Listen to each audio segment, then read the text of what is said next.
सोन चिड़ैया कहानी। दोस्तों, मैं आपको एक ऐसी इमोशनल स्टोरी सुनाने जा रही हूँ जो हर किसी को पढ़नी चाहिए। अगर आप पिता हैं तो अपनी बेटी के लिए पढ़ें, और अगर आप भाई हैं तो अपने बहन के लिए, और अगर आप पति हैं तो अपनी पत्नी के लिए ये इमोशनल स्टोरी ज़रूर पढ़ें। मेरा नाम कृतिका है, लेकिन यह कहानी मेरी नहीं बल्कि मेरी बेस्ट फ्रेंड आयशा की है। आयशा एक अपर मिडिल क्लास फैमिली से थी और वो बहुत चुलबुली थी। हम दोनों स्कूल में एक साथ पढ़ते थे। आयशा इतनी खूबसूरत थी कि मानो किसी फिल्म की हीरोइन हो। आयशा अपने घर की अकेली बेटी थी और इसीलिए उसे बचपन से ही खूब प्यार मिला था। एक बार मैं आयशा के घर पर थी तो उसकी माँ ने उसे डांटते हुए कहा, आयशा, पढ़ाई में भी दिल लगाया करो, वरना इस बार बीए की परीक्षा में पास नहीं होगी। उसकी माँ ने इतनी ही कहा था कि आयशा के पिता बोल पड़े, अरे रहने दो तुम, मैं अपनी बेटी के लिए सबसे अमीर घर ढूंढूंगा। मेरी बेटी तो राज करेगी राज। आयशा के पिता की बातों से लग रहा था कि वो उसकी शादी किसी बहुत बड़े घर में करेंगे। मेरे बीए की पढ़ाई खत्म हो गई और मैं एमए करने किसी दूसरे शहर चली गई। अब मेरी आयशा से बात नहीं होती, लेकिन मैं कई बार उसके बारे में सोचा था। आयशा को मिले 6 साल हो गए थे। मेरी भी शादी हो चुकी है और यकीनन आयशा की भी हो चुकी होगी। एक दिन मुझे किसी काम से साइबर कैफ़े जाना था। जब मैं साइबर कैफ़े से बाहर आई तो एक लड़की खड़ी थी जो कि बहुत जानी पहचानी लग रही थी। गौर से देखा तो मैं खुशी से उछल पड़ी क्योंकि वो आयशा ही थी। मैं उसके पास गई और उसे गले लगा लिया और उसका हाल चाल पूछा। अभी मैं कुछ और पूछती, आयशा ने कहा, कृतिका, मैं अपनी बेटी को स्कूल से लेने आई हूँ। उसकी छुट्टी का टाइम हो गया है, फिर कभी मिलूँ तुमसे। मैंने मन ही मन सोचा हम दोनों बेस्ट फ्रेंड थे, लेकिन ये आयशा इतनी अजीब तरह। पहले तो ये बहुत मस्त चुलबुली हुआ करती थी।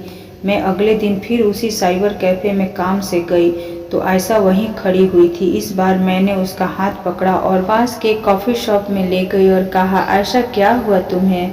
मुझे तुम उदास लग रही हो। घर पर सब ठीक है तो? आयशा ने अकबके मन से मुझे कहा कि हाँ, सब ठीक है, लेकिन मैं जानती थी कि कुछ तो गड़बड़ है। मैंने फिर उसे समझाया कि आयशा, मैं तुम्हारी बेस्ट फ्रेंड हूँ। अगर तुम अपनी प्रॉब्लम मुझे नहीं बताओगी तो किसे बताओगी? ये मेरे जोर देने पर आयशा ने बताया कि बीए फाइनल ईयर में मेरी शादी तय हो गई और मैंने खुशी में अपनी बीए भी पूरी नहीं की। लड़के वाले ने झूठ बोला कि उसका खानदान बहुत अच्छा है और वो लड़का किसी बड़ी कंपनी में इंजीनियर है, लेकिन शादी के बाद पता चला कि लड़का कोई छोटी मोटी नौकरी करता है और सास ससुर तो बहुत ही ताने मारते थे। उन्हें मोटे दहेज के लिए झूठ बोलकर शादी कर ली। इतना सुनकर मेरे होश उड़ गए और आयशा की आंखों में आंसू निकल गए।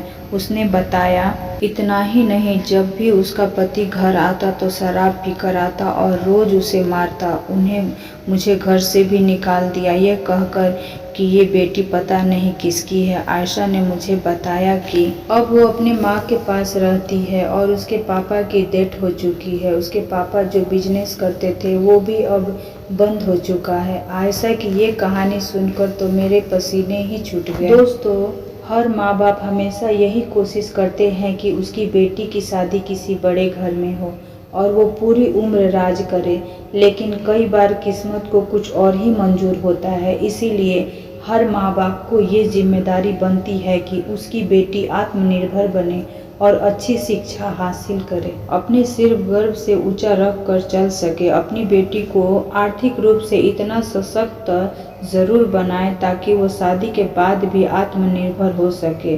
अगर आपको ये स्टोरी अच्छी लगी हो तो फेसबुक और व्हाट्सएप पर शेयर करना ना भूलें। वीडियो को यहीं एंड करते हैं। ऐसे ही ऑसम शॉर्ट्स भक्ति में नई नई कहानियाँ लेकर के आते रहेंगे। मिलते हैं नए वीडियो में नई कहानी के साथ। Thank you so much video watch करने के लिए।